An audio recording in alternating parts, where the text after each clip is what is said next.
Salut! Alors, ici, je me retrouve dans une partie de la forêt qui a été totalement rasée il y a un an. Il y a quelques semaines, la terre a été à nouveau retournée de manière qu'il n'en reste plus rien du tout. Toute réforestation est empêchée ici. Toute régénération naturelle est empêchée ici. Or, ces dernières semaines, je vous ai parlé à la fois de l'initiative Océan avec Surfrider où nous avons ramassé les déchets sur la plage. Je vous ai également parlé des manifestations contre la ligne de très haute tension ici à Capbreton en Segor.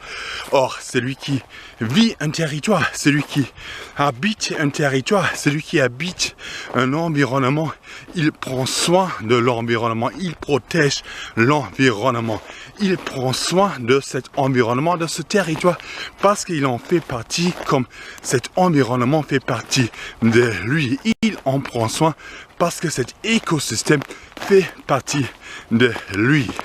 Or, ici je suis entré dans une partie où il y avait en effet une réforestation. Il y a en effet une réforestation ici. Ça ne ressemble plus à une forêt sauvage, mais ça ressemble plutôt à des champs d'arbres. À des champs d'arbres en fait, où l'industrie forestière replante pour récolter dans quelques décennies.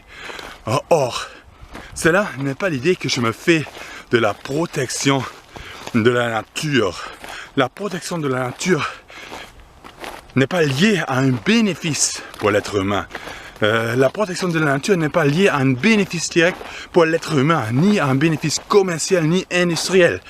Non, la protection de la nature ne connaît aucun bénéfice pour l'être humain, à part celui qu'il prend soin de l'écosystème dont il fait partie. L'écosystème inclut l'être humain qui habite, qui vit un territoire, qui habite, qui vit un environnement.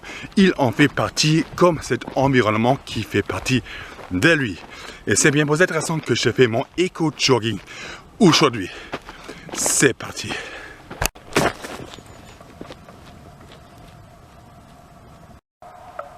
Ok, un petit bout de papier alu qui vient de chewing gum. Papier alu, ça reflète, ça veut dire ça c'est une source de feu de forêt, très dangereux. Ça vient des chewing gum, on ramasse. Ok, un peu plus tard, un petit bout de verre. Voilà, un bout de verre, ça veut dire ça c'est une source dangereuse de feu de forêt. Ok, vous voyez ici, il y a donc des pins qui ont été replantés. Il y a des couloirs entre ces lignes en fait de pins, et c'est ça que je viens d'évoquer. En fait, il ne s'agit pas vraiment d'une forêt sauvage, il ne s'agit pas d'une protection d'une forêt sauvage parce qu'il y a réforestation ici, mais il s'agit plutôt d'un champ d'arbres comme un champ de tomates ou un champ de patates, un champ d'arbres où on sème des arbres pour les récolter après. Il s'agit ici non pas du respect de la nature, non pas de la protection de la nature, enfin de la protection des forêts, mais plutôt de l'industrie forestière qui plante des arbres pour par la suite les récolter. Voilà, ça n'a plus rien d'une forêt sauvage, et d'ailleurs il n'y a plus de forêt ici. Du coup ici, cette partie qui a été totalement rasée il y a un an déjà, il y avait une régénération naturelle qui a été déclenchée, et il y a quelques semaines tout a été retourné de nouveau de manière qu'il n'y a vraiment plus rien ici. Mais j'imagine que cette partie ne va pas rester vide comme ça. J'imagine que cette partie aussi sert par la suite pour replanter les arbres. Donc je pense monsieur de l'ONF avec qui je suis parlé il y a quelques semaines, il avait quand même raison qu'il y a des replantations qui sont prévues ici. En revanche, ces replantations qui sont prévues pour ici sont donc des replantations dans un contexte industriel. Voilà. Dans un contexte industriel, il s'agit des arbres qui sont plantés pour être récoltés dans l'avenir. Il n'y a plus rien ici pour l'instant, et là-bas, il y a ces champs d'arbres.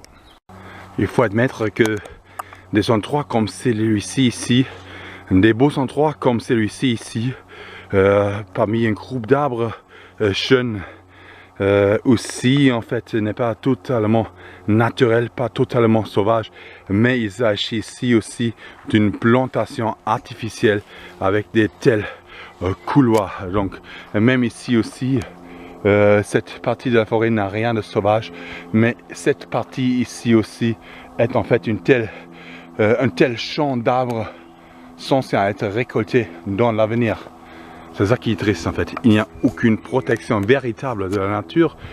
Tout doit être bénéfique pour l'être humain, alors que la vraie protection de la nature est celle qui n'a aucun bénéfice pour l'être humain, mais qui est bénéfique pour la nature elle-même, puisque l'être humain fait partie de l'écosystème naturel. Ok.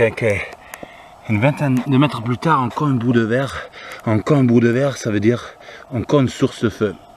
Voilà, on ramasse ça, c'est totalement dangereux. Ok. Il y a 1, 2, 3, 4, 5, 6 bouts de verre ici. Voilà, encore de verre en fait. Et du coup, voilà, ça reflète vachement dans la lumière du soleil. Et ça, c'est évidemment une source de feu de forêt. Ok. Là, il y a un papier d'emballage alimentaire. Voilà, du plastique. Ok, là il y a un mouchoir, mais je sais pas aller trop vite tout à l'heure, ce papier d'emballage alimentaire, c'était pas que du plastique, c'était du alu, donc c'était aussi une source de feu. Mais voilà, voici ici, donc voilà, un mouchoir. Ok, là il y a encore un alu. Voilà, encore un alu, ça veut dire voilà une source de feu. Très dangereux ça. Un alu. Ok, un bout de plastique. Voilà, ça n'a rien à faire ici, dans la nature. Ok, là il y a encore un mini bout en plastique, mais même si c'est petit on ramasse parce que parfois ce sont les plastiques les plus petits qui sont les plus dangereux en fait. Donc même les petits plastiques il faut les ramasser, ça n'a rien à faire ici.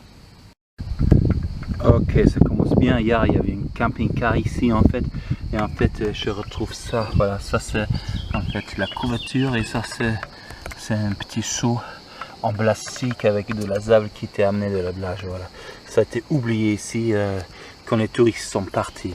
Voilà, donc voilà, ici ce sont les touristes qui ont laissé ça. C'est un gros objet en plastique. Voilà. Ok, encore un mouchoir. Ok, encore un mouchoir. Ok, ça je trouve ça toujours un peu bizarre, on va dire. Ça c'est un doggy bag qui n'a pas été utilisé. On amène en fait les doggy bags pour ramener en fait le caca des chiens. Ça c'est bien, c'est intéressant dans les villes pour faire propre. Par contre ici dans la forêt, ça peut être mieux de laisser finalement le caca se décomposer tout seul dans la forêt, parce que ça produit du humus en fait qui est quand même intéressant et nourrissant pour la terre. Alors au lieu de ça, il amène en fait des doggy bags et les s'oublie ici sans les utiliser en plus. Voilà, du plastique. Ok, là il y a un mouchoir. Voilà, du papier, on ramasse